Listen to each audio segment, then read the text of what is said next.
எல்லாருக்கும் happy new year. இன்னைக்கு வந்து நம்ம கண்களை மூடிட்டு ஜெபம் பண்ணிட்டு நம்ம பிரசங்கத்துக்குள்ள போவோம். இயேசுப்பா உமக்கு ஸ்தோத்திரம் ஸ்தோத்திரம். எல்லாருக்கும் ஒரு தெரிஞ்ச ஒரு பாடல் பாட போறோம் இன்னைக்கு. வாசி. கிருபாசன தண்டை நெருங்குவோம், திரு ரத்தம் கிருபாசன தண்டை நெருங்குவோம், திரு ரத்தம் பொறுத்தில் ஏற்றினிப்போம். அல்லேலூயா அல்லேலூயா, கண்டேன் சகாயம் இரக்கமே, கர்த்தர் கிருபை என்றும் உள்ளதே, கர்த்தர் கிருபை என்றும் உள்ளதே. கோடா கோடி ஸ்தோத்திரம் ஏறெடுப்போம், ராஜாதிராஜன் தேவாதி தேவன் இயேசு கிறிஸ்துவுக்கே மகிமை. ராஜாதிராஜன் தேவாதி தேவன் இயேசு கிறிஸ்துவுக்கே மகிமை. போன தடவை பார்த்த தீம் என்னன்னா, நம்மளுடைய தேவைகள், நம்மளுடைய வாழ்க்கையில என்ன இருந்தாலும், குறைவுகள் இருந்தாலும், நிறைவுகள் இருந்தாலும், தேவைகள் இருந்தாலும், எல்லா காரியத்துக்காகவும் நம்ம போக வேண்டிய இடம் எது? கோ டு த த்ரோன், ஆண்டவருடைய சிங்காசனத்துக்கு போகணும். இந்த சிங்காசனத்துல யார் உட்கார்ந்து இருக்கிறா? உங்களையும் என்னையும் சிருஷ்டித்த சிருஷ்டிகர் அமர்ந்திருக்கிறார். அது மாத்திரம் இல்ல, அவர் எப்படிப்பட்டவர்? அவர் உயரமும் உன்னதமும் மாணவர், எல்லாருக்கும் மேலாக உயர்ந்தவர். இயேசு கிறிஸ்து நம்மளை சிருஷ்டித்தவர், எல்லாவற்றுக்கும் மேலாக உயர்ந்தவர். அவரை தாண்டி எதுவுமே நம்ம வாழ்க்கையில நடக்காது. சோ அவர்கிட்டதான் நம்ம போறோம். பிளஸ் அவர் எப்படிப்பட்டவர்னா, நம்ம சொன்ன போல அவர் உயரமும் உன்னதமானவர். அது மாத்திரம் இல்லாம சர்வ ஜாதிகளையும் யார் அரசாண்டு கொண்டிருக்கிறா? அவர் தான். எல்லாரையும், இந்த உலகத்துல இருக்கிற எல்லா ராஜாக்களையும் எல்லாவற்றையும் அரசாண்டு கொண்டிருக்கிறது அவர் தான். மேல இருக்கிற சிங்காசனம் தான் எல்லாவற்றையும் அரசாண்டு கொண்டிருக்கு. அவர் சொல்ல ஆகும், அவர் கட்டளையிட நிற்கும். அவர் வந்து கடலுக்கு வந்து கட்டளையிட்டார்னா இதுக்கு மேல தாண்டி வராதுன்னு கோடு போட்ட மாதிரி ஆயிடும். அதுக்கு மேல தாண்டி வராது, அவ்வளவுதான். அதே போல நம்ம வாழ்க்கையிலயும் அவர் வந்து இது நடக்கும், இது நடக்காது, இதுதான் அப்படின்னு சொல்லிட்டாருன்னா அதுக்கு மீறி எதுவுமே நம்ம வாழ்க்கையில. அவர் எப்படிப்பட்டவர்? அவர் பரிசுத்தமானவர். மூன்றாவது, அவரு பரிசுத்தமானவர். அவரை பற்றி சொல்லணும்னா அவர் பரிசுத்தர் பரிசுத்தர் பரிசுத்தர். அவர்கிட்ட கொஞ்சம் கூட அழுக்கே கிடையாது, பரிசுத்தர். அதுக்கப்புறம் அவர் துதிக்கு பாத்திரர். உங்க துதிக்கும், பரலோகத்துல இருக்கிற தூதர் சேனைகளின் துதிக்கும் அவர் பாத்திரர். அது மாத்திரம் இல்ல, அவர் வந்து நீதியையும் நியாயத்தையும் விரும்புகிறவர். இஸ்ரவேலை காக்கிறவர் உறங்குறதும் இல்லை, தூங்குறதும் இல்லை. இதை நாம நல்லா தெரிஞ்சுக்கணும். அவர் ஆக்டிவா இருக்கிறார். நல்லோரையும் தீயோரையும் அவர் என்ன பண்ணிட்டு இருக்காரா? பார்த்து கொண்டே இருக்கிறார். நல்லோரையும் பாக்குறாரு, இல்ல நல்லோரையும் பாக்குறாரு, தீயோரையும் பார்த்து கொண்டே இருக்கிறார். அதனால அவர் கண்கள் எப்போது உலகம் முழுவதும், உங்களையும் என்னையும் பார்க்கலன்னு யோசிக்காதீங்க. நம்ம தப்பு பண்ணும் போது பார்க்கலன்னு யோசிக்கோங்க, நீங்க நல்லது பண்ணும் போது பார்க்கலன்னு யோசிக்காதீங்க. உங்களையும் என்னையும் பார்த்து கொண்டே இருக்கு. அதே போல இன்னும் அவர் என்ன பண்ணிட்டு இருக்காரு? அவர் ஆக்டிவா இருக்கிறாரு. இன்னொன்னு, அவர் ஜட்ஜ் பண்ணிட்டு இருக்காரு. எல்லாரையும் நியாயம் தீர்த்து கொண்டு இருக்கிறார். அவர் நியாயாதிபதியா திரும்ப வரப்போகிறவர். அவர்கிட்டதான் நம்ம போறோம், அவர்கிட்டதான் உதவிக்கு போறோம். அதே போல அவருடைய சிங்காசனத்துல அவர் என்ன பண்ணிட்டு இருக்காருன்னா, கேட்கிறவங்களுக்கு எல்லாம் தயவும் இரக்கத்தையும் கொடுத்துட்டு இருக்காரு. எபிரேயர் 4:16 பார்த்தோம். அவர் எல்லாருக்கும் என்ன பண்ணிட்டு இருக்காரா? இரக்கத்தை வழங்குகிறவரா இருக்கிறார். அதான் இந்த பாட்டு பாடணும். சிங்காசனத்துல அவர் ரத்தத்தினால நம்ம அவர் பாதத்துக்கு போனோம்னா அவங்களுக்கு என்ன கொடுக்கிறாரா? இரக்கத்தை கொடுக்கிறவரா இருக்கிறார். அதே போல இன்னொன்னு நல்லா தெரிஞ்சுக்கோங்க, மனுஷரால் கூடாதது அவரால் கூடும். அவர் என்ன பண்ணிட்டு இருக்காரு? மனுஷரால் கூடாத காரியத்தை நமக்காக செய்து கொண்டிருக்கிறார். நம்ம நினைக்கலாம், என்னால இது முடியாதே, ஐயோ நான் இதை யார் எனக்கு செய்து முடிப்பா இந்த வருஷம், இது எப்படி ஆகும், இது எப்படி, ஐயோ பயமா இருக்கே. உங்களால முடியாது, என்னால முடியாது, பாஸ்டரால முடியாது, யாருகிட்ட நீங்க சொல்லி வச்சாலும் முடியாது. ஆனா அவரால கூடும். மனுஷரால் கூடாதது அவரால் கூடும். இந்த வசனத்தை எழுதி வச்சுக்கோங்க. இந்த வசனம் உங்களுக்கு எல்லாருக்கும் தெரிஞ்ச வசனம் தான். நீங்க பயம் வர்றப்பெல்லாம் நீங்க சொல்லணும், ஏசப்பா உங்க மனுஷரால் கூடாதது. லூக்கா 18:27 மனுஷரால் கூடாதது சிங்காசனத்துல உட்கார்ந்து இருக்கிற தேவனால் முடியும். இதை நீங்க எழுதி வச்சுக்கணும். இன்னொன்னு, who can go to the throne? யாரு சிங்காசனத்துக்கு போக முடியும்? யாரெல்லாம், அதான் சிங்காசனத்துக்கு எப்படி எடுத்துட்டு போவோமா? நம்ம கையில அவருடைய ரத்தம், அவருடைய ரத்தத்தால மூடப்பட்டு இயேசு கிறிஸ்துவ நம்புகிற ஒவ்வொருத்தரும், யாரெல்லாம் இயேசு கிறிஸ்துவ மெய்யான தெய்வம் என்று நம்புகிறீங்களோ அவங்க மாத்திரம் கை தூக்குங்க. ஒரே அல்லேலூயா சொல்லலாம். நம்ம இயேசுவின் ரத்தத்தால நான் மூடப்பட்டிருக்கேன்னு நீங்க நினைச்சீங்கன்னா உங்களுக்கு அக்சஸ் இருக்கு. ஆனா அக்சஸ் இருக்கிறவங்க அத்தனை பேருக்கும் பதில் வருமா? வராது. அக்சஸ் தான் இருக்கு. அக்சஸ் இருக்கிற அத்தனை பேருக்கும் பதில் வராது. ஏன்னா பதில் வரணும்னா சிங்காசனத்துக்கு போறவங்க என்ன பண்ணணும்ன்றதுதான் இன்னைக்கு நான் சொல்ல போறேன். போன வாரம் அதை தான் ரஷ் பண்ணி சொல்லிட்டேன். நல்லா கவனிச்சுக்கோங்க. உங்களுக்கு சிங்காசனத்துக்கு போகிறதுக்கு அக்சஸ் இருக்கும். ஆனா நீங்க சிங்காசனத்துக்கு போய் உங்களுக்கு பதில் இந்த வருஷம் வரணும்னா நீங்க என்னெல்லாம் செய்யணும்ன்றதுதான் நான் இந்த நாளைக்கு சொல்ல போறேன். ரொம்ப முக்கியமான காரியம். அது எதுவா இருந்தாலும் சரி, மனுஷரால் கூடாத எல்லா காரியத்தையும் அவரால் செய்ய முடியும். உங்களுக்கு எப்பெல்லாம் நீதி வேணுமோ, உங்களுக்கு எப்பெல்லாம் கிருபை வேணுமோ, உங்களுக்கு இரக்கம் வேணுமோ, நீங்க அவர்கிட்டதான் போகணும். சோ முதல்ல யாரெல்லாம் இயேசு கிறிஸ்துவ விசுவாசிக்கிறாங்களோ, யாரெல்லாம் இயேசு கிறிஸ்துவால் ரத்தத்தால மூடப்பட்டிருக்காங்களோ அவங்களுக்கு எல்லாருக்கும் சிங்காசனத்துக்கு ஆக்சஸ் இருக்கு. ஃபர்ஸ்ட் காரியம், சிங்காசனத்துல இருந்து நமக்கு பதில் வரணும்னா நம்ம செய்ய வேண்டியது முதல்ல அவரை விசுவாசிக்கணும். என்னத்தை விசுவாசிக்கிறோம்? அவரை நம்பணும். ஆக்சுவலா சாதாரண கலோக்கியல் தமிழ்ல சொல்லணும்னா அவரை நம்பணும். எபிரேயர் 11:6 உங்களுக்கு எல்லாருக்கும் தெரிஞ்ச வசனம் என்னன்னா, விசுவாசம் இல்லாமல் அவரை பிரியப்படுத்துறது கூடாத காரியம். என்ன நம்பணும்? கர்த்தர் எனக்காக யாவையும் செய்து முடிப்பார் என்றதை நீங்க நம்பணும். என் இயேசு சிங்காசனத்துல உட்கார்ந்து இருக்கிற ராஜா எனக்காக யாவையும் செய்து முடிப்பார் அப்படின்னு நம்பணும். நம்ம சிங்காசனத்துல உட்கார்ந்து இருக்கிற ராஜா சில நேரம் நம்ம கேட்கறத கொடுக்காம இருக்கலாம். ஆனா நீங்க இன்னொன்னையும் நம்பணும், கர்த்தர் எனக்கு நன்மையே செய்வார். அவரை நம்பி போறவங்களுக்கு ஒரு நாளும் அவர் தீங்கு செய்ய மாட்டார். அதை நம்பணும். நான் ஒரு வேலை எனக்கு இந்த வேலை வேணும்னு கேட்டிருக்கலாம், அவர் இன்னொரு வேலையை எனக்கு கொடுத்துருக்கலாம். ஆனா அவரை நம்ம தப்பு செய்யக்கூடாது. ஏன்னா என்னால அந்த கேப்பபிலிட்டி எனக்கு இருக்காது. அது அவருக்கு தெரியும். ஆனா அவர் எனக்கு நன்மையானதை மாத்திரம் செய்வார்ன்றதை நம்ம நம்பணும். ஒருவேளை நீங்க ஒண்ணு கேட்டிருக்கலாம், அவர் கொடுக்காமயே இருக்கலாம்.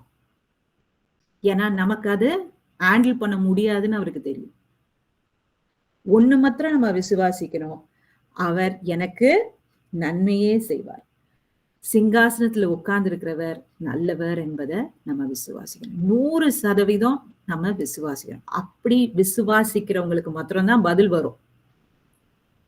ஏன்னா விசுவாசம் இல்லாமல் அவரை பிரியப்படுத்துறது கூடாத காரியம். நம்ம நினைக்கலாம், என்னடா நான் கேட்டு பார்த்தேன் எனக்கு வரல, நான் பண்ணி பார்த்தேன் எனக்கு ஆப்போசிட்டா நடந்தது. அவரை நம்பி போற யாருக்கும் அவரு வெறுங்கையா அனுப்பவே மாட்டார். அவர் பதில்கள் வேற வேற விதமா வரும். ஆனா பதில் வரும். அதனால நம்ம என்ன பண்ணணும்? அவரை விசுவாசிக்கணும். சோ அதுதான் முதல் இது. அவர் ரத்தத்தால மூடப்பட்டு நம்ம அவருடைய சந்நிதிக்கு போகணும். போய் நம்மளுடைய கோரிக்கைகளை கொடுக்கணும். 2வது ரொம்ப முக்கியமான ஒரு காரியம் என்னன்னா, 1 யோவான் 3:22 இதுல என்ன போட்டிருக்குன்னா, ரொம்ப முக்கியமான ஒரு காரியம். அவருடைய கற்பனைகளை கடைபிடித்து அவருக்கு பிரியமானவற்றை செய்கிறபடினால் நாம் வேண்டிக் கொள்கிறத எவைகளோ அவைகளை பெற்றுக்கொள்வோம். நம்ம அவருடைய கற்பனைகளை கை கொண்டு அவருக்கு பிரியமானதை செய்யறவங்களுக்கு தான் நம்ம என்ன வேண்டிக் கொள்கிறோமோ அதை அவரு நமக்கு தருவார். நீங்க எப்படியாச்சும் ஏதாவது பண்ணிட்டு, நான் சிங்காசனத்துக்கு போக சொன்னாங்க, நான் போனேன், நான் போய் அங்க அவர் காலை பிடிச்சி ஜெபம் பண்ணேன். நம்ம ஏசப்பா மாத்திரம் நீங்க காணிக்க போடுறனாலயோ அவரை காசு கொடுத்து நீங்க வாங்கவே முடியாது. அவருடைய கற்பனைகளை கை கொள்றவங்களுக்கு தான் அவருடைய அரசாங்கம் வேலை செய்யும். அவருடைய அரசாங்கம் உங்களுக்காக செயல்படணும்னா நம்ம என்ன பண்ணணும்? அவருடைய கற்பனைகளை கை கொள்ளணும். அவருடைய கற்பனைகளை எப்படி கை கொள்றதுன்னா, முதல்ல அவருடைய கற்பனைகள் நமக்கு தெரியும். சங்கீதம் 1:2-3 உங்களுக்கு எல்லாருக்கும் தெரியும். கர்த்தருடைய வேதத்தில் பிரியமாயிருந்து இரவும் பகலும் அவருடைய வேதத்தில் தியானமாய் இருக்கிற மனுஷன் பாக்கியவான். கர்த்தருடைய வேதத்தின்படி 1:2 கர்த்தருடைய வேதத்தில் பிரியமாயிருந்து அவர் இரவும் பகலும் அவருடைய வேதத்தில் தியானமாய் இருக்கிற மனுஷன் பாக்கியவான். அவனுக்கு தான் கற்பனைகளை கை கொள்ளவே முடியும். யாரெல்லாம் அவருடைய வேதத்தில் பிரியமாயிருந்து கற்பனைகளை கத்துக்கொள்கிறாங்களோ அவங்களாலதான் கற்பனைகளை ஃபாலோ பண்ணவே முடியும். ஒரு சர்க்கம்ஸ்டான்ஸ்ல நம்ம ஆண்டவருடைய சித்தத்தை செய்யணும், ஆண்டவருடைய கற்பனைகளை ஃபாலோ பண்ணணும்னா முதல்ல நமக்கு என்ன தெரியணும்? அவருடைய கற்பனைகள் தெரியணும். இத பத்தி நான் சொல்லும் போது ரொம்ப முக்கியமான விஷயம். இந்த வசனம் நிறைய பேர் பேசியிருப்பாங்க, இத பத்தி நிறைய பேர் சொல்லியிருப்பாங்க. இரவும் பகலும் அவருடைய வசனத்தின் மேல் தியானமா இருக்கிறோம். நீங்க எத்தனை பேர் டெய்லி பைபிள் படிக்கிறீங்க? நம்ம சர்ச்ல பாதி பேர் படிக்கிறோம், 50-50 இருக்கும். எத்தனை பேரு அவர் வேதத்தின் மேல் இரவும் பகலும் வாஞ்சியா இருக்கிறீங்க? காலையில படிச்சதை ஞாபகப்படுத்தி இதுதான் படிச்சனா ஞாபகப்படுத்தி சொல்லி பாக்குறீங்க? அவங்க கை தூக்குங்க. 3 கை போகுது. இப்படி பண்றவங்களுக்கு ஆண்டவர் என்ன ஆசீர்வாதத்தை வச்சிருக்கிறாராம் தெரியுமா? அவருடைய வேதத்தின் மேல் இரவும் பகலும் தியானமாயிருக்கிறவன். நிறைய படிக்கிறவன் இல்ல, நிறைய படிச்சு எதுவுமே மனசுல தங்காதவன் இல்ல, அத மனசுல நிறுத்துறவங்களுக்கு ஆண்டவர் என்ன சொல்றாரு? அவர் வேதத்தின்படி நடக்கிறவங்களுக்கும் அந்த வேதத்தின்படி டெய்லி நடக்கிறவங்க அவங்க எப்படி இருப்பாங்கன்னா, அவன் நீர்க்கால்களின் ஓரமாய் நடப்பட்டு, ஒரு ரிவர் இருக்குன்னு வச்சுக்கோங்களேன், ஒரு ரிவர் இருக்கு, அது பக்கத்துல ஒரு மரம் இருந்ததுன்னா அந்த மரம் எப்படி இருக்கும்? பச்சை பசேன்னு இருக்கும். நீர்க்கால்கள் ஓரமாய் நடப்பட்ட மரத்தை போல இருப்போமா? உங்க வாழ்க்கை செழுமையா இருக்கணும். இந்த வருஷம் எனக்கு எதுலயுமே குறைவு ஏற்படக்கூடாது அப்படின்னு நீங்க நினைச்சீங்கன்னா, எல்லாத்துலயும் எனக்கு குறைவு இருந்தா பரவாயில்ல அப்படின்னு நீங்க நினைச்சீங்கன்னா தேவையில்ல. எனக்கு குறை இருக்கக்கூடாது அப்படின்னு நினைக்கிறவங்க எல்லாத்துலயும் திருப்தி நடக்கணும், பச்சை பசேன்னு என் வாழ்க்கை இருக்கணும், எல்லாத்துலயும் நான் ப்ராஸ்பர் ஆகணும் அப்படின்னு நினைச்சீங்கன்னா வேதத்தின் மேல் தியானமாயிருங்க. வேதத்தின் மேல் தியானமாயிருங்க. எப்பயும் சான்ஸ் கிடைக்கும் போதெல்லாம் போன், எல்லார்ட்டையும் போன் இருக்கு. யார் போன் இல்லாதவங்க மாத்திரம் கை தூக்குங்க பாப்போம். போன் இல்லாதவங்க மாத்திரம். எல்லார்கிட்டையும் போன் இருக்கு. சின்ன பசங்க கிட்ட கூட இப்ப போன் இருக்கு. போன் இருக்கிறவங்க நீங்க காலையில படிக்கிற வசனத்தை எதுலயாவது போட்டு வச்சுக்கோங்க. போகும்போது ஃப்ரீ டைம்ல கண்டதையும் பாக்குறதுக்கு பதில் அந்த வசனத்தை எடுத்து பாருங்க. ஆண்டவர் உங்ககிட்ட பேசின வசனத்தை எழுதி வச்சுக்கோங்க, அதை எடுத்து யோசித்து பாருங்க. இரவும் பகலும் வசனம் மேல யோசிக்கிறவங்களுக்கு குறையே ஏற்படாதான்.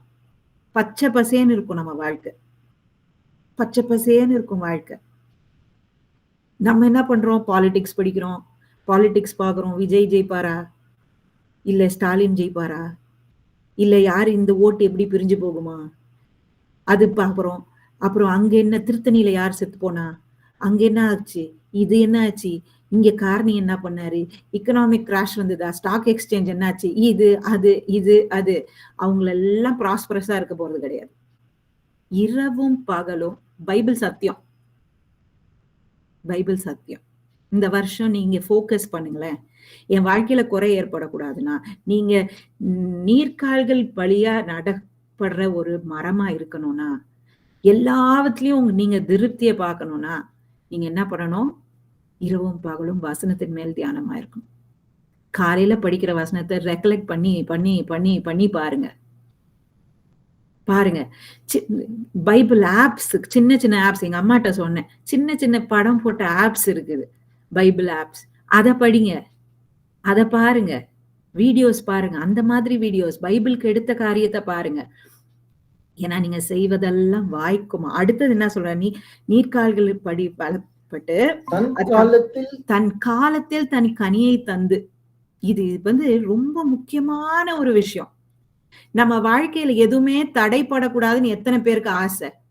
நீங்க படிச்சு முடிச்சோன்னே எனக்கு வேலை கிடைக்கணும், கை தூக்குங்க. படிச்சு முடிச்சோன்னே எனக்கு நல்ல வேலை கிடைக்கணும்க்கா. சரி, வேலை கிடைச்சோன்னே எனக்கு நல்ல கல்யாணம் பண்ணணும்க்கா. கல்யாணம் பண்ணோன்னே எனக்கு உடனே குழந்தை பிறக்கணும்க்கா, நல்ல குழந்தை பிறக்கணும்க்கா. சரிக்கா, அதுக்கப்புறம் வந்து முடிச்ச உடனே எனக்கு ஒரு வீடு வாங்கணும்க்கா. காலத்தில் உங்களுக்கு கனி தரணும்னா, காலத்தில் உங்களுக்கு வர ஆசீர்வாதங்கள் தடைபடாம வரணும்னா, நீங்க வேதத்தின் மேல் தியானமா இருக்கணும். இது மாத்திரம் இல்ல, ஒருவேளை நீங்க அதெல்லாம் அச்சீவ் பண்ணிட்டு நான் ஸ்பிரிச்சுவலா க்ரோ பண்ணணும்னு நினைச்சீங்கன்னா, ஸ்பிரிச்சுவலா க்ரோ பண்ணணும். எந்த நேரத்துல உங்களுக்கு என்ன கனி தரணும், எந்த கனி நீங்க தந்தீங்கன்னா மத்தவங்களுக்கு நீங்க பிரயோஜனமா இருப்பீங்களோ அப்படி ஆண்டவர் உங்களை மாத்துவார். அப்படி உங்களை மாத்துவார். அதுக்கப்புறம் சொல்றாரு, இலை உதிராத மரத்தை போல் இருப்போமா நம்ம. இலை உதிராத மரத்தை போல். இலை உதிராத மரம்னா நம்ம வந்து அவுட்டேட்டடே ஆக மாட்டோம். எப்பயுமே ப்ரொடக்டிவா இருப்போம். எப்பயுமே ப்ரொடக்டிவா இருப்போம் எல்லாருக்கும். உங்க ஹஸ்பண்ட் சொல்லுவாரு, என் வைஃப் இல்லாம என்னால இருக்கவே முடியாது. உங்க வைஃப் சொல்லுவாங்க, ஐயோ அந்த அம்மா அவர் இல்லைன்னா என்னால இருக்கவே முடியாது, எல்லாத்தையும் அவரே பாத்துக்கிறாரு. அவ்வளவு ப்ரொடக்டிவ். பாஸ்டர்மா சொல்லுவாங்க, இந்த பிள்ளை இல்லாம சர்ச்சே ஃபங்க்ஷன் ஆகாது. உங்க பாஸ் சொல்லுவார், இவங்க இல்லாம ஆபீஸே ஓடாது. இதுதான் அவுட்டேட்டட் ஆகாம இருக்கிறது. 100% ப்ரொடக்டிவிட்டி எல்லா இடத்துலயும். இலை உதிராத மரம்னா அதுதான். எத்தனை பேருக்கு 100% நான் எல்லா விதத்திலயும் ப்ரொடக்டிவா இருக்கணும்னு ஆசை? எல்லாரும் கை தூக்குங்க. எல்லாரும் ப்ரொடக்டிவா இருக்கணும். ப்ரொடக்டிவா இருக்கலன்னா அசிங்கம். எல்லா விதத்திலயும் நம்ம ப்ரொடக்டிவா இருக்கணும். வி as கிறிஸ்டியன்ஸ் எல்லா விதத்திலயும், ஆபீஸ்லயும் சரி, வீட்லயும் சரி, பிரயோஜனமா இருக்கணும். ஏன்னா ப்ரொடக்டிவா இருக்க பிடிக்கலன்னா நம்ம வந்து we are not fit எதுலயுமே. அதனால ப்ரொடக்டிவா இருக்கணும்னா நம்ம பண்ண வேண்டியது என்னன்னா, நம்ம உலகம் சொல்லும், எக்ஸல் அதுபடி, இதுபடி, யூடமில அதுபடி, இதுபடி, அப்டேட் ஆயிட்டே இரு, அதுபடி, இதுபடி. ஆண்டவர் சொல்றாரு, வேதத்தின் மேல் தியானமாயிரு. உனக்கு ஃப்ரீயா யூடமி சொல்லி கொடுக்க வேண்டியதை ஃப்ரீயா உனக்கு அவங்களே பேடா சொல்லி தருவாங்க. நீ காசு கட்டி படிக்க வேண்டியது உனக்கே ஃப்ரீ எஜுகேஷன் கொடுப்பாங்க. வேதத்தின் மேல் நம்ம தியானமா இருக்கும் போது 100% productivity God will bring into your life. உங்க லைஃப்ல அப்படி நீங்க ப்ரொடக்டிவா இருக்கணும்னா வேதத்தின் மேல் இரவும் பகலும் தியானமா இருக்கணும். உங்களுக்கு ஒரு ஆளை பத்தி ஞாபகம் ஊட்டுறேன். தானியலை பத்தி யோசித்து பாருங்க. 3 ராஜாக்கள் மாறினாங்க. 3 ராஜா மாறும் போதும் வேற வேற கிங்டம், வேற வேற. முதல்ல பாபிலோன் அரசு, அப்புறம் மீடிஸ்னு ஒரு அரசு, அப்புறம் பெர்ஷியன். 3 அரசு மாறிடுச்சு. ஆனா அவர் தான் பிரைம் மினிஸ்டர். எப்படி முடியும்? எப்படி முடியும்? 3 ராஜாக்கள், 3 ராஜ்யங்கள், ஆனா ஒரே ஒரு பிரைம் மினிஸ்டர், தானியல். யோசித்து பாருங்க. எப்படி அந்த ராஜா அவரை தேர்ந்தெடுத்தாங்கன்னு நமக்கு இன்ன வரைக்கும் புரியாத ஒண்ணு. அவருக்கு யாரு? ஒரு யூத குலத்து ஸ்லேவ். அவரு ஒரு அடிமை. 3 ராஜாக்களுக்கும் அவர் தான் பிரைம் மினிஸ்டர். ஏன்னா ஆண்டவரை தேடினால, ஆண்டுடைய வேதத்தின் கற்பனைகளை கை கொண்டனால. இதுதான் இலை உதிராம இருக்கிற வாழ்க்கை. நானே யோசித்து பார்த்தேன், இந்த வருஷம் நம்ம இப்படி இருக்கவே கூடாதுரா. நான் எது பண்ணாலும் சரி, இந்த வருஷம் ஆண்டவருடைய வேதத்தை நம்ம படிக்க போறோம். ஒவ்வொருத்தரும் ஒரு தீர்மானம் பண்ணுங்க. அதுக்கப்புறம் ஒன்னொன்னு சொல்லி முடிக்கிறாரு அந்த இடத்துல. என்ன தெரியுமா? அவன் எது செய்தாலும் வாய்க்குமா. எத்தனை தடவை நீங்க கடைக்கு போயிட்டு திரும்ப ஏதாவது இல்லைன்னு வரும்போது உங்க அம்மா சொல்றாங்க, ஐயோ எது சொன்னாலும் இது விளங்காதுரா அப்படின்னு. எது பண்ண சொன்னாலும் விளங்காது, எல்லாமே திரும்ப திரும்ப செய்யுது அப்படின்னு திட்டுவாங்க வீட்டுல. எங்க அம்மா நிறைய தடவை சொல்லியிருக்காங்க, பாப்பா ஜோம் பண்ணிட்டு போ பாப்பா, எல்லாமே நீ திரும்ப செய்யற அப்படின்னு. எது போனாலும் விளங்க மாட்டேங்குது. ஆனா ஆண்டுடைய வேதத்தின் மேல் தியானமா இருக்கிறவனுக்கு எல்லாமே வாய்க்குமா. நம்ம வாழ்க்கையில ரிப்பீட்டே இருக்காது. First time first shot success ஆண்டவர் செய்ய முடியும். சக்சஸ் ஆண்டவர் பண்ணி கொடுக்க முடியும் அவருடைய வேதத்தின் மேல். அப்படி ஆண்டவர் நமக்கு ஃபர்ஸ்ட் டைம் ஃபர்ஸ்ட் ஷாட் கொடுக்கலன்னா அதுவும் நமக்கு நல்லதா தான் இருக்கும். நீங்க 100% நம்பலாம், 100% நீங்க நம்பலாம்.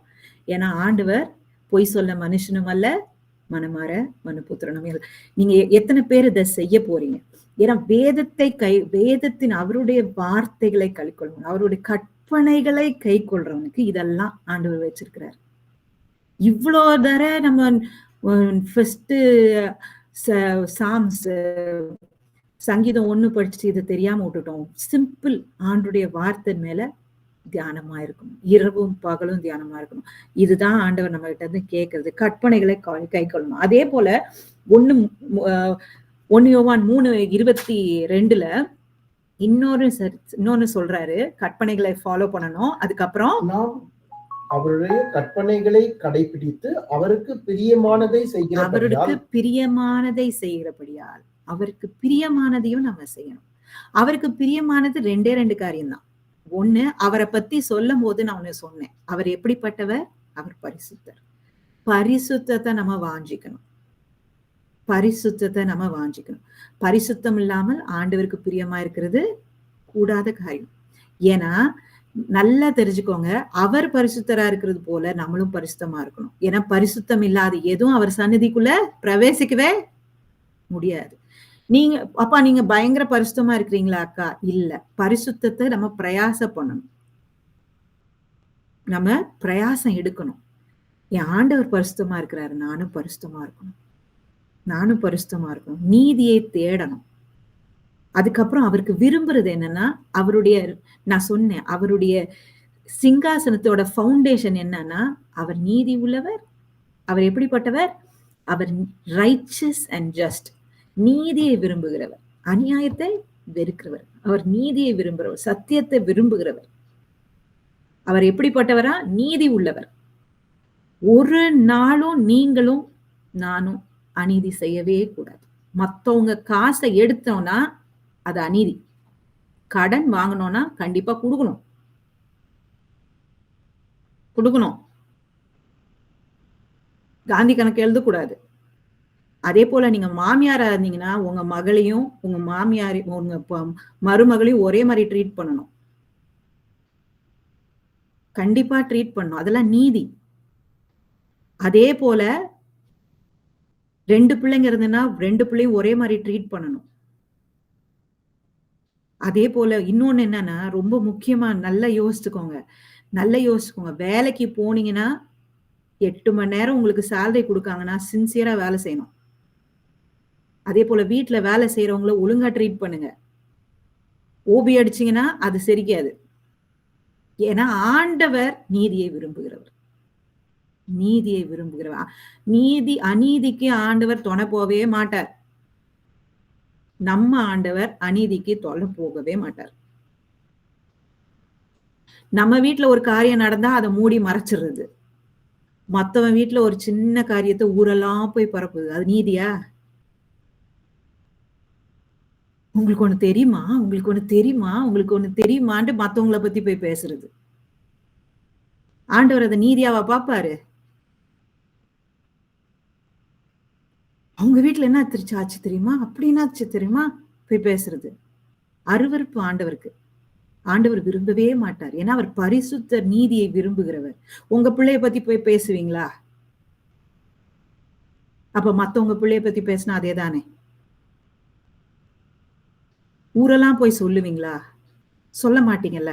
இப்ப மத்தவங்களை பத்தி போய் பேசக்கூடாது. அதே போல நம்ம வேலையில சின்சியரா இருக்கணும். இதெல்லாம் நீதி. உங்களுக்கு அநியாயம்னு ஏதாவது பட்டுச்சுன்னா அது ஆண்டவர் கண்கள்லயும், நம்மளுடைய மனசாட்சி நம்மள நியாயம் தீர்த்துச்சுன்னா அது தப்பு, அது செய்யாதீங்க. ஆண்டவர் நீதியை விரும்புகிறவர். நான் தரேன்னு சொல்லிட்டு ஓடி போயிடுறது,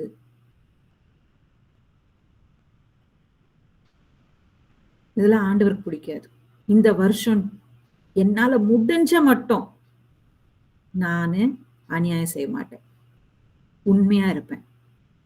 இது நம்ம ஒவ்வொருத்தரும் நம்ம என்ன பண்ணணும், பிள்ளைங்க இருக்கீங்களா, அம்மா அப்பாவை ஏமாத்துறது, இஷ்டத்துக்கு போய் பேசுறது, காசு விஷயத்துல உண்மையா இருக்கிறது இல்ல, இதெல்லாம் ஆண்டவர் பார்த்துட்டே தான் இருக்கிறாரு. ஆக்டிவா பாக்குறாராம் சிங்காசனத்துல இருக்கிறவர். நீங்க என்ன போய் அங்க ப்ரூட் அவுட்டாலும் அழுதாலும் ஒண்ணுமே செயல்படாது. என்ன வேணா ஏமாத்திடலாம். ஐயோ அந்த பிள்ளை இவ்வளவு நல்லா அழுகுது, பாவம் நான் வேணா சொல்வேன். சிங்காசனத்துல உட்கார்ந்து இருக்கவங்களுக்கு எல்லாருக்கும் வெட்ட வெளிச்சமா இருக்கும் அவருக்கு. அவர் ஒன்னும் ஏமாற மாட்டார். உங்க லைஃப்லயே யோசிச்சுக்கோங்க, இன்னைக்கு எழுதி வச்சுக்கோங்க, லைஃப்லயே ஏமாத்த முடியல, ஒருத்தரை ஏமாத்த முடியாதுன்னா அவர் இயேசு கிறிஸ்து மாத்திரம்தான். என்ன நீலி கண்ணீர் விட்டாலும் அவர்கிட்ட செல்லாது, நீங்க மாறலன்னா. அவர்கிட்ட இருந்து நல்லது கிடைக்காது. நான் இயேசு கிறிஸ்துவை நம்புறேன், அதனால எனக்கு நல்லது செய்வார். மத்தவங்களை ஏமாத்துனீங்கன்னா செய்ய மாட்டார். மத்தவங்களுக்கு தீங்கு செய்துட்டு மத்தவங்களை பத்தி பேசிட்டு செய்ய மாட்டாரு. நீதியை விரும்புறவர்களுக்கு தான் நீதி கிடைக்கும். என்னடா இப்படி 1ஆம் தேதி மதுமா இப்படி சொல்றாளே, உங்களுக்கு எல்லாருக்கும் நல்லது நடக்கணும்ன்றதுக்காக தான் சொல்றேன். நல்லது நடக்கணும்ன்றதுக்காக. ஆண்டவர்கிட்ட மன்னிப்பு ஏராளம். இன்னைக்கு நம்ம மனம் மாறினாலும் ஆண்டவர் ஏத்துக்கிறதுக்கு ரெடியா இருக்கிறாரு. ஆனா நம்ம மனம் திரும்பணும். 3வது ரொம்ப முக்கியமானது, இதுல ஐசையா 66:2 அத படிங்க. என்னுடைய கரம் இவைகள் எல்லாவற்றையும் சிருஷ்டித்ததினால் இவைகள் எல்லாம் உண்டாயின என்று கர்த்தர் சொல்கிறார். ஆனாலும் சிறுமைப்பட்டு ஆவில் நொறுங்குண்டு என் வசனத்துக்கு நடுங்குகிறவனையே நோக்கி பார்ப்பேன். யார சிங்காசனம் நோக்கி பார்க்கும்னா, நல்லா கேட்டுக்கோங்க, அவர் வசனத்துக்கு பயந்து நடுங்குகிறவர்களை தான் சிங்காசனம் நோக்கி பார்க்கும். சிங்காசனத்துல இருந்து ஆண்டவர் நீங்க போய் அழும்போது, ஒரு காரியம் கேட்கும் போது, எத்தனை பேர் ஆண்டவர் எனக்காக செயல்படணும், பரலோகத்துல இருக்கிற கிங்டம், பரலோக அரசு எனக்காக செயல்படணும்னு எத்தனை பேர் ஆசைப்படுறீங்க? எத்தனை பேர் ஆசைப்படுறீங்க? ஆசைப்படுற அத்தனை பேருக்கும் சொல்றேன், சிங்காசனம் உங்களுக்காக செயல்படணும்னா, சிங்காசனம் உங்களுக்காக செயல்படணும்னா, பரலோக அரசு உங்களுக்காக வேலை செய்யணும்னா, நீங்க கண்டிப்பா அவருடைய வசனத்துக்கு பயந்து நடணும். அதாவது கற்பனைகளை கை கொள்ளணும், கற்பனைகளின்படி நடக்கணும். அதே போல கடைசி பாயிண்ட் என்னன்னா, முதல்ல அவரை நம்பணும்னு சொன்னேன். 2வது அவருடைய கற்பனைகளை கை கொள்ளணும். அதுக்கப்புறம் நம்ம பரிசுத்தமா இருக்கணும். அவர் நீதி உள்ளவரா இருக்கிறது போல நம்மளும் நீதியை விரும்பணும். 4வது பாயிண்ட், நமக்கு ரிப்பெண்டன்ட் ஹார்ட், அதாவது மனம் திரும்புற இருதயமும், நமக்கு நொறுங்குண்ட இருதயம்னு பைபிள்ல போட்டிருக்கு. சங்கீதம் 51:17. தேவன் கேட்கும் வழிகள் 2 பேரை புறக்கணிய மாட்டாராம். நொறுங்குண்ட ஆவிதான். தேவனே நொறுங்குண்டதும் நீங்க நறுங்குண்டதுமான இருதயத்தை நீர் புறக்கணியீர். நீங்க சிங்காசனத்துக்கு போய் கேட்கும் போது உங்களை புறக்கணியவே மாட்டாராம். உங்களுக்கு நொறுங்குண்ட இருதயம். இப்ப நறுங்குண்ட இருதயம்னா, நான் இன்னைக்கு கிளியரா உங்களுக்கு சொல்றேன். நறுங்குண்ட இருதயம் அப்படின்னா ஒன்னே ஒண்ணுதான், ஆண்டவர் என்ன சொன்னாலும் என்னை மாத்திக்கிறேன்ற இருதயம். ஆண்டவர் என்ன சொன்னாலும் என்னை மாத்திக்கிறேன். எத்தனை பேர் ஆண்டவர் என்ன சொன்னாலும் நான் மாத்திக்கிறேன்னா, ஆண்டவர் டைரக்டா நம்ம கிட்ட சொல்ல மாட்டார். ஆண்டவர் பரிசுத்த ஆவி மூலமா பேசுவாரு, மத்தவங்க மூலமா பேசுவாரு, ஆண்டவர் வேதத்தை படிக்கும் போது பேசுவாரு, பேசும்போது உங்களோட மனசாட்சி மூலமா பேசுவாரு. பேசும்போது நம்ம அதுக்கு செவி கொடுத்து நம்மளை மாத்திக்கணும். மாத்தாம அது பரவாயில்ல அப்படின்ட்டு இதுல என்ன தப்பு இருக்கு அப்படின்னு இருக்கிறவங்க நறுங்குண்ட இருதயம் உள்ளவங்க இல்ல, கடின இருதயம் உள்ளவங்க. இவங்க புறக்கணிவார். யார புறக்கணிய மாட்டார்? நொறுங்குண்ட இருதயம் உள்ளவங்கள புறக்கணிய மாட்டார். கடின இருதயம் உள்ளவங்கள புறக்கணிவார்.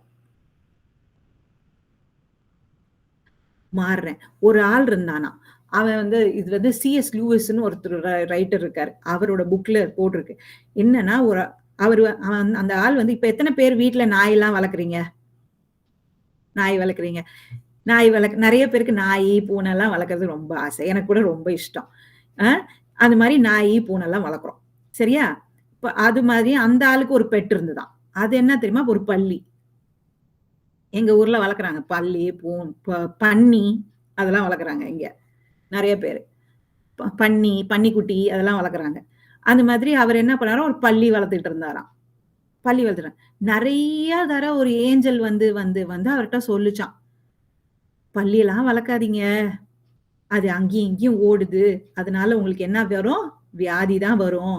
அதனால அந்த பல்லிய போட்டுருங்கன்னு. ஆனா எப்பெல்லாம் அந்த பல்லிய வரட்டணும்னு அவர் யோசிக்கிறாரோ அப்ப தெரியுமா, அந்த பல்லி தோல்ல உட்காந்துட்டு, நான் இவ்வளவு நாள் உன் கூட இருந்துட்டேன், என்னை விட்டுட்டு போயிடாதன்னு சொல்லிட்டு அந்த பல்லி அப்படியே இருக்குமா. சரி, இவரும் பாவப்பட்டு பெட்டாச்சே, வளர்த்த பிராணியாச்சேன்னு சொல்லிட்டு அவரும் தட்டி தட்டி வச்சுப்பாராம்.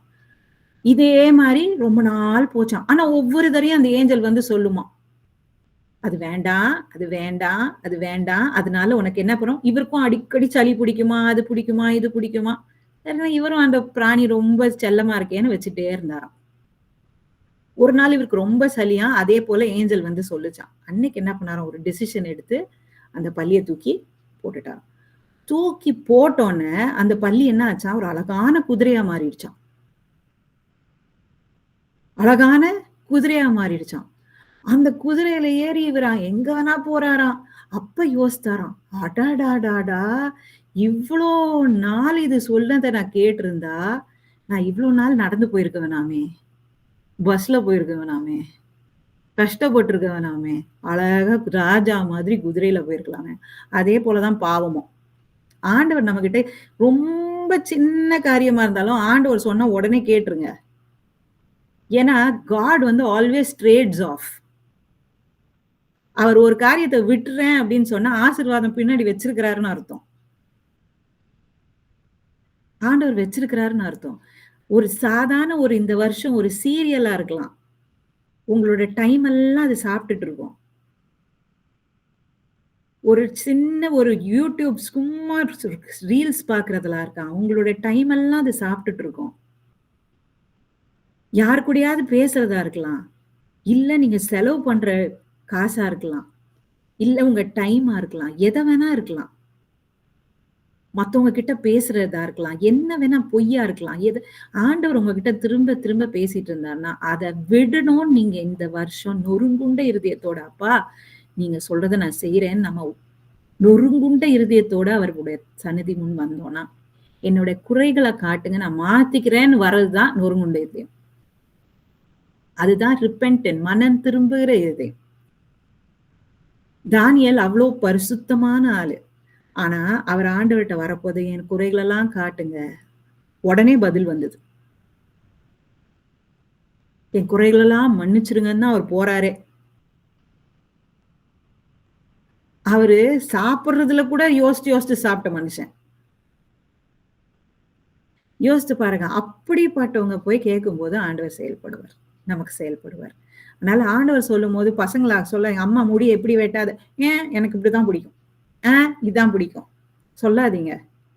ஆண்டவர் ஏதாவது யார் மூலமாவது பேசினார்னா அதை விட்டுட்டோம்னா ஆசீர்வாதம் பெருசு, ஆசீர்வாதம் பெருசு, ஆசீர்வாதம் பெருசு. அதை நம்ம அதை தெரிஞ்சுக்கணும். சோ அது நொறுங்குண்ட இருதயம். நறுங்குண்ட இருதயம்னா என்னன்னா தாழ்மையான இருதயம்.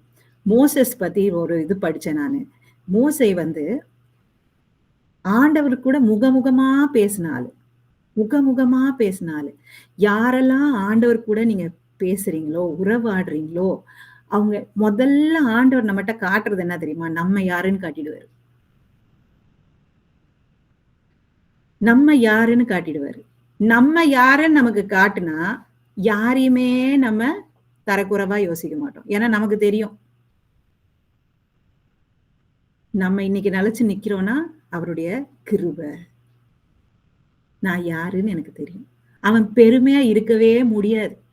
நமக்கு இதுல கூட பார்ப்போம், நிறைய பேர் அப்படி இருப்பாங்க, யாரு கூடயும் பேச மாட்டாங்க. தாழ்மை உள்ளவங்களுக்கு மார்க் என்ன தெரியுமா? ஒருத்தன் தாழ்மையா இருக்கானா எல்லாரு கூடயும் பேசுவான், எல்லாரையும் ஈக்குவலா யோசிப்பான். அவன் படிச்சவனா இருந்தாலும் சரி, படிக்காதவனா இருந்தாலும் சரி, அவன் பணக்காரனா இருந்தாலும் சரி, ஏழையா இருந்தாலும் சரி, எல்லாரையும் ஈக்குவலா யோசிப்பான். ஈக்குவலா யோசிப்பான். ஏன்னா அவனுக்கு தெரியும் அவன் நிலைமை யாருன்னு. ஏன்னா ஆண்டவர்கிட்ட அவன் பேசுறவன். ஆண்டவர்கிட்ட இருந்து ஆண்டவர முகமுகமா பார்த்தா, ஆண்டவர் நம்ம கூட பேசினா நமக்கு தெரியும் யாருன்னு. நமக்கு நம்ம யாருன்னு தெரியும். அதுதான் தாழ்மை. அதே போல ஒருத்தவங்க கனி தர வாழ்க்கைய வாழ்ந்துட்டு இருந்தாங்கன்னா, நீங்க மரம் பார்த்திருக்கிறீங்களா? எத்தனை பேர் மரத்துல நெறைய மாங்காய் இருக்கிற மரம் பார்த்திருக்கீங்க? கிளைகள் என்ன ஆகும்? கீழ வெயிட்ல குனிஞ்சிருக்கும். கனியே இல்லாத மரம், மாங்காவே இல்லாத மரம் பார்த்திருக்கீங்களா? மாம்பழமே இல்லாத நெட்டுக்கிட்டு நிக்கும். அதே போலதான்.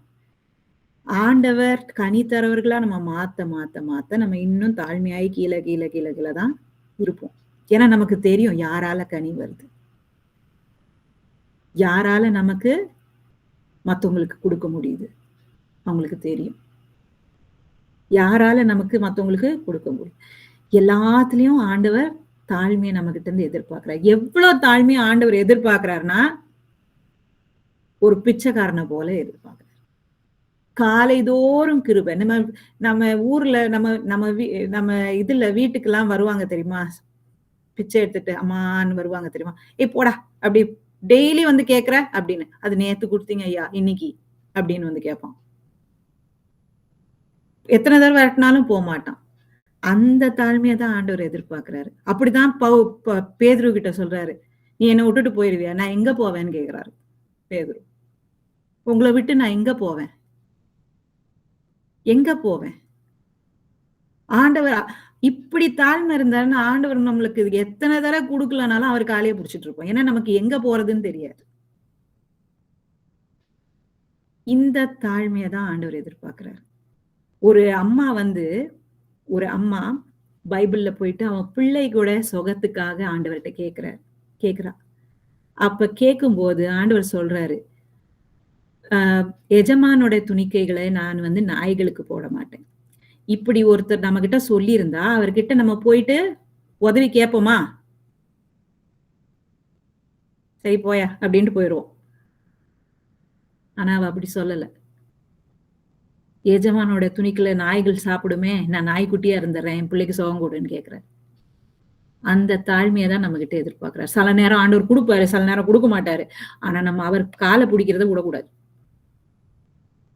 அந்த கன்சிஸ்டன்சி தான் ஆண்டவர் எதிர்பார்க்கிறார். சில நேரம் வேணுகிட்டே தரமாட்டார். ஒரு பிச்சைக்காரனை நீங்க எத்தனை தடவை துரத்துனாலும் அவன் போவான்னா, அவன் வாங்குறத வாங்கிட்டு தான் போவான். நம்ம ஊர்ல எப்படி தெரியுமா? அது மரியாதை. ஆண்டவர்கிட்ட ஒன்னும் செயல்படாது. நீங்க எத்தனை தடவை வேணா கோச்சுக்கிட்டு போகலாம். திரும்ப அங்கதான் வரணும். ஏன்னா பரலோகம் திறக்கலன்னா உங்களுக்கு கிடைக்காது. அதனால ஆண்டவர்கிட்ட நம்ம அவ்வளோ தூரம் பெக்கர் லைக் ஹியூமிலிட்டி ஆண்டவர் நம்ம கிட்ட எதிர்பார்க்கிறார். சோ முதல்ல ஆண்டவரை நம்பணும். ரெண்டாவது ஆண்டவர் நம்ம கிட்ட எதிர்பார்க்கறது என்ன? அவருடைய கற்பனைகளை ஃபாலோ பண்ணணும். இரவும் பகலும் அவருடைய வேதத்தின் மேல் தியானமா இருக்கணும். அப்பதான் நம்ம செய்கிறதெல்லாம் வாய்க்கும். அதுக்கப்புறம் நீதியும் பரிசுத்தத்தையும் விரும்பணும். அதை செய்யணும். 4வது ரிப்பெண்டன்ட் ஹார்ட். முதல்ல மனம் திரும்புகிற இருதயம், நொறுங்குண்ட இருதயம், அதுக்கப்புறம் நறுங்குண்ட இருதயம், தாழ்மை. இது நம்ம கிட்ட காணப்படணும். அதனாலதான் நான் போன தடவை பேசும்போது நான் உங்ககிட்ட சொன்னேன், எத்தனை பேர் இது கவனிச்சு, எத்தனை பேர் ஏழையா இருக்கிறீங்கன்னு கேட்டேன். நம்ம சர்ச்ல யாருமே கை தூக்கல. நல்லது, நம்ம சர்ச்ல யாருமே கை தூக்க வேண்டாம். ஆனா நீங்க பொருளாதார ரீதியா மாத்திரம் யோசிக்காதீங்க.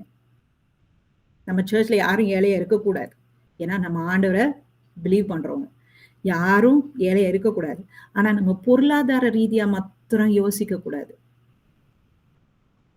நம்ம மன ரீதியா ஏழையா இருக்கலாம், எளியவனா இருக்கலாம், எல்லாராலையும் புறக்கணிக்கப்பட்டு, எல்லாராலையும் வெறுக்கப்பட்டு, எல்லாராலையும் அசிங்கமா யோசிக்கப்பட்டு இருக்கலாம். நிறைய பேரு நான் என்னோட பரிசுத்த வாழ்க்கையில மேல போகணும்னு சபை அதே பாவத்தை திரும்ப செய்துட்டு எளியவனா இருக்கலாம். ஐயோ இந்த பாவத்துல இருந்து என்னால விடுதலையே ஆக மாட்டேந்தே. எத்தனை பேர் அதை யோசிச்சிருக்கிறீங்க? நான் அதை செய்யக்கூடாதுன்னு யோசிக்கிறேன், திரும்ப திரும்ப செய்யறேன். அது என்னன்னா ஸ்பிரிச்சுவலி புவர். Spiritually poor. நம்மளால நம்மளை விடுவிக்கவே முடியாது, ஆண்டவர் இரக்கம் செய்யலன்னா. அதே போல பொருளாதார ரீதியாகவும் உங்களுக்கு கடன் இருக்கலாம். எனக்கு ஞானமே இல்ல, எல்லாரும் நல்லா படிக்கிறாங்க, எனக்கு ஞானம் இல்ல, என்னால சக்சஸ்ஃபுல்லா என் வேலையில இருக்க முடியல. இன்டெலெக்சுவலி நீங்க புவரா இருக்கலாம். இல்ல நீங்க இமோஷனலி புவரா இருக்கலாம், மென்டலி இமோஷனலி ட்ரெயின்டா புவரா இருக்கலாம். ஆனா ஆண்டவர் இன்னைக்கு சொல்றாரு, லூக்கா 4:18, கர்த்தருடைய ஆவியானவர் என் மேல் இருக்கிறார். இது யார பத்தி சொல்லியிருக்குன்னா, இயேசு கிறிஸ்துவ பத்தி சொல்லியிருக்கு. கர்த்தருடைய ஆவியானவர் என் மேல் இருக்கிறார். அவர் தரித்திரருக்கு சுவிசேஷத்தை பிரசங்கிக்கும்படி, தரித்திரருக்கு சுவிசேஷத்தைன்னு போட்டிருக்கு தமிழ்ல. இங்கிலீஷ்ல எப்படி போட்டுனா, I came to give grace to the poor.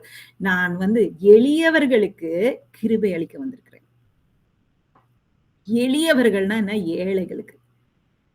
பொருளாதார ரீதியான ஏழைகள்னு போடலாங்க. ஏழைகளுக்கு. யாரெல்லாம் பெக்கர் போல அவர்கிட்ட டெய்லி போய் எனக்கு இரக்கம் வேணும்னு கேக்குறீங்களோ, அவங்களுக்கு இரக்கத்தை கொடுக்கதான் இயேசு கிறிஸ்து வந்தாராம். அதே போல அதை திரும்ப படிங்க. கட்டுண்டவனை விடுதலை ஆக்கவும், அதுக்கப்புறம் இருதயம் நறுங்குண்டவர்களை குணமாக்கவும்.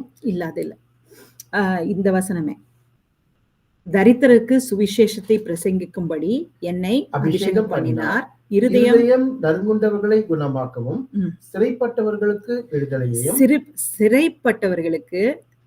சிறைப்பட்டவர்களுக்கு விடுதலை அளிக்கவும், குருடருக்கு பார்வை அளிக்கவும். நீங்க யோசித்து பாருங்க, நல்லா யோசித்து பாருங்க.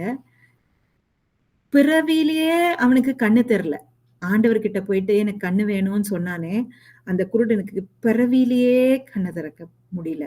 நம்மளும் ஆண்டவர்கிட்ட போய் கதறும் போது, நம்ம எந்த விதத்துல நம்ம பிளைண்டா இருந்தாலும், எந்த விதத்துல நமக்கு குறைவுல எளியவர்களா இருந்தாலும், குருடவர்களா இருந்தாலும், எனக்கு வசனமே புரியல, எனக்கு நடக்கிறதே புரியல, என்ன செய்யறதுனே புரியல, குருட்டுத்தனமா இருந்தாலும் ஆண்டவர் நமக்கு வழிகாட்டி. அவன் யோசித்து பாருங்க, அவன் கிட்ட போய் ஆண்டவர் அவன் கண்ணை திறக்கிறாரு. முதல்ல அவன் பார்த்தவன் எதை பார்த்திருப்பான்?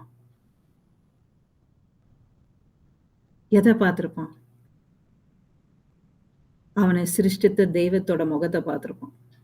ஆண்டவர் நம்மளை முதல்ல நம்ம கண்களை திறக்கிறது அவருடைய முகத்துக்கு தான். அவருடைய முகத்துக்கு, அவருடைய சந்நிதிக்கு, அவருடைய பிரகாரத்துக்கு, அவருடைய சிங்காசனத்துக்கு தான் நம்ம போகிறோம். போய் அவரை நோக்கி பார்க்கும்போது எதுல எளியவனா இருந்தாலும் அவங்களுக்கு தான் ஆண்டவர் வந்திருக்கிறார். சோ இந்த வருஷம் நம்ம எப்படி வேணா வாழ்ந்திருக்கலாம். எத்தனை பேருக்கு இந்த வருஷம் சக்சஸ்ஃபுல்லா இருக்கணும்னு ஆசைப்படுறீங்க? ஆண்டவர் சொல்றாரு வெளிப்படுத்தல் 21:5, இதோ எல்லாவற்றையும், சிங்காசனத்தில் வீற்றிருக்கிறவர் இதோ எல்லாவற்றையும், சகலத்தையும் புதிதாக்கிறாரா. சகலத்தையும் புதிதாக்கிறார். ஷாரனால பண்ணவே முடியாது. என்னால போன் பார்த்துட்டு இருக்கதான் முடியும், என்னால போன் பார்க்காம யூடியூப் பார்க்காம இருக்க முடியாது, என்னால பொய் சொல்லாம இருக்க முடியாது, என்னால அது பண்ணாம இருக்க முடியாது, இது பண்ணாம இருக்க முடியாதுன்னு எது வேணா உங்களால பண்ண முடியாம, ஆனா சிங்காசனத்துல வீட்டு போயிட்டு நீங்க உதவி கேட்டீங்க, அவர் சகலத்தையும் புதிதாக்கிறார். நமக்கு உள்ள கடினமான இருதயத்தை எடுத்துட்டு அவர் நவமான இருதயத்தை போட வல்லவரா இருக்கிறார். நீங்க கேளுங்க, இன்னைக்கு போயிட்டு அவருடைய பாதத்தை பிடிச்சு கேளுங்க, ஏசப்பா நான் இவ்வளவு நாள் இப்படி இருந்துட்டேன், ஆனா என் லைஃப் இப்படியே இருக்கக்கூடாது. என் லைஃப் எப்படி இருக்கணும்? சக்சஸ்ஃபுல்லா இருக்கணும். இலை உதிராத மரத்தை போல நான் இருக்கணும். 100% ப்ரொடக்டிவா இருக்கணும். நான் செய்வதெல்லாம் வாய்க்கணும். நான் உங்களுடைய வேதத்தை படிக்க, அதை தியானிக்க, உங்களுக்கு பிரியமானதை செய்ய, உங்களை நம்ப, நான் உங்களையே தேட, ஒரு பிச்சைக்காரன் போல உங்க பாதத்தை பிடிக்க, நான் என் சிந்தைய மாற்ற இன்னைக்கு நான் பிரியப்படுறேன், ஆசைப்படுறேன். என்னை மாற்றுங்க. உண்மையா மனசை தொட்டு கேட்கிறவங்க அத்தனை பேருக்கும் ஆண்டவர் உதவி செய்வார். ஏன்னா அவர் உங்களுக்கு இரக்கம் கொடுக்கதான் இந்த வருஷம். அதே போல இந்த வசனத்துல லூக்கா அந்த இதுலயே படிச்சீங்கன்னா லூக்கா 4:18-19 படிச்சீங்கன்னா இதுதான் இது என்ன வருஷமா பாருங்க. கர்த்தருடைய அனுக்கிரக வருஷத்தை பிரசித்தப்படுத்தவும் இது கர்த்தருடைய அனுக்கிரக வருஷம். கர்த்தருடைய அனுக்கிரக வருஷத்தை பிரசிக்கப்படுத்தவும் என்னை அனுப்பினார். இது எந்த ஆண்டு? கர்த்தருடைய அனுக்கிரக ஆண்டு. அவர்கிட்ட தேடி போய் அவரையே நம்பி அவர் பாதத்தை பிடிக்கிற அத்தனை பேருக்கும் இது என்ன வருஷமா? அனுக்கிரக வருஷம். அனுக்கிரகம்னா என்ன? Help. Year of help, year of ஜூபிலின்னு சொல்லுவாங்க. Year of freedom, year of jubilee. எதெல்லாம் விட முடியலையோ நீங்க அவங்க சிங்காசனத்துக்கு கொண்டு வாங்க. எதெல்லாம் உங்களுக்கு ஹெல்ப் வேணுமோ அவருடைய சிங்காசனத்துக்கு கொண்டு வாங்க. அவர்கிட்ட இரக்கம் ஏறாது. எல்லாரும் கண்களை மூடுவோம்.